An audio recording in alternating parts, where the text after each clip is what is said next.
پروژه ایرو دروژ آوا با کروجلات سوری ده بخواز نصب بکو تنبکه جبر ویا کیجی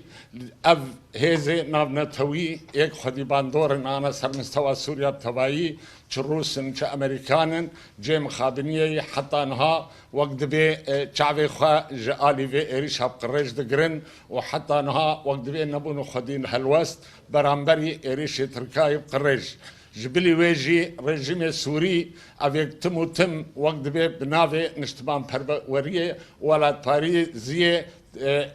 دخازه بدو خيا كرن لأوجي حتى انها به الوسط وام تبذان رژیم سوری به اراده اكيد وين كارو خدي هالوسط به اما وقت بارتيه كيتيان اجتماعي